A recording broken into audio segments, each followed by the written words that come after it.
Today we will be looking at the ARKOLOGY variants by putting them side by side with the vanilla counterpart. Specifically going to be taking a look at the herbivores, as this is a follow-up video. You should definitely check out the last video. Let's get started. First up, we got the extinct idiot. The first thing I see is that the dodo is one color with different tones, which is contrasted with the vanilla dodo that wants to stand out. It has a cool color pattern around the eye and some accents on its neck. Next we have the wannabe tranquilizer dino. First off, it looks two-toned and different. It has two lesions on its body that breaks the monotony and gives it something extra. There's a new pattern on the body and girth of the tail that I like. The bump on the head has its own color legion to play with. Lastly, there are no nail polish given to its spikes, toes, nails, and the nose matches with the face.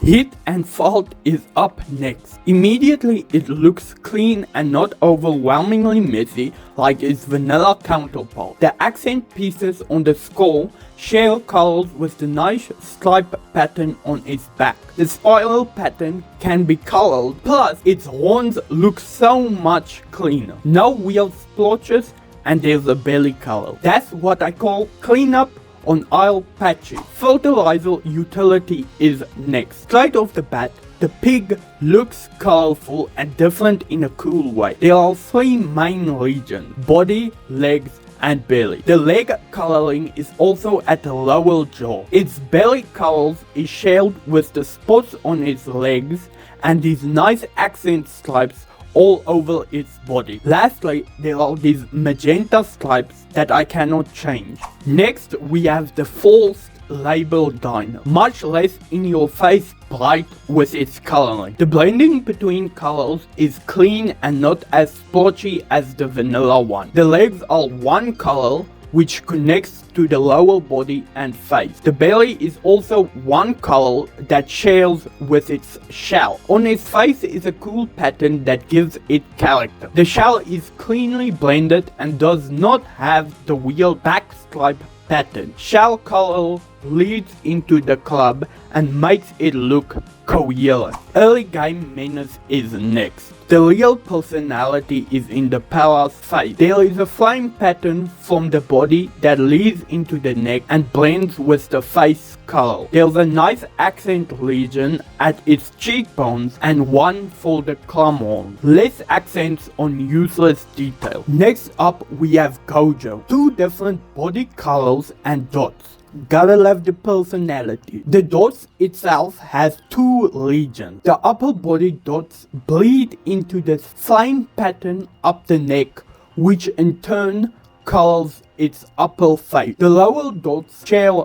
color legion with the lower body and belly color. There's a color legion given to its body, neck and spine that is very dark when coloring. Spiky Boy is up. Trike looks saturated and clean with no splotches. There are two main body colors which covers the body, belly and skull. Then there is the lower body color which covers the legs, tail, scales on the back and lower jaw. There's a nice pattern on the eye that has its own legion, and similarly to the Pachylino, its spiral coloring has its own legion. More Spiky Boy is next. First impression is that it looks cooler with the pattern on its body. Stego has only two legions for the body, the lower and upper legion. Lower covers the body, legs mainly, with some added accents to the belly. It stops at the tail and cheek of its face. Upper legion covers the belly,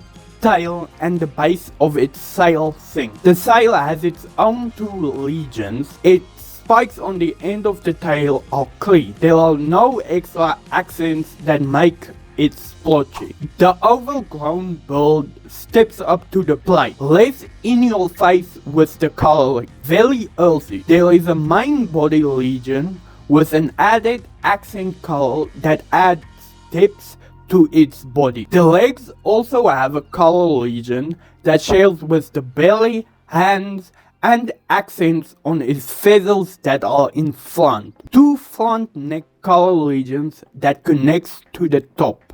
The beak shares the body color, and there is no peacock patterning on its tail. Now it's time for the angry tickle chicken. First thing I notice is the cool pattern on its entire body.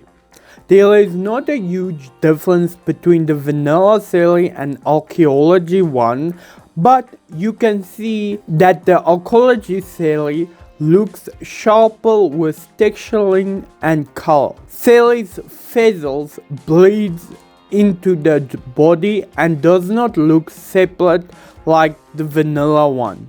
Body color goes into the lower jaw color and covers the entire neck. Ice Age needs this dino is up next. So much personality with so little detail. Dot patterning on the entire body, legs, back, neck, face, and snout. There's a region on the body and one that covers the inner legs and belly. Tusks can be colored. Here is the camel no one uses. Looks like a zebra. Love that. The black is one region as well as the body. There is an added accent color region that I painted white. The texturing of the parasol is so nice. Zero splashes and messy bits. Ugliest creature is next. I never liked this creature, still don't, but I would 100% tame this. Looks like a lace scarf. It has a flame pattern running down its back and stops at the end of its tail. It continues from the spine to the face, forming a tribal mark. There is an accent color region at the flame pattern. Bronto only has one body color region that is complemented by this accent region that can be seen all over its body, most clear at its leg. One final region covering the inner leg and the underbelly.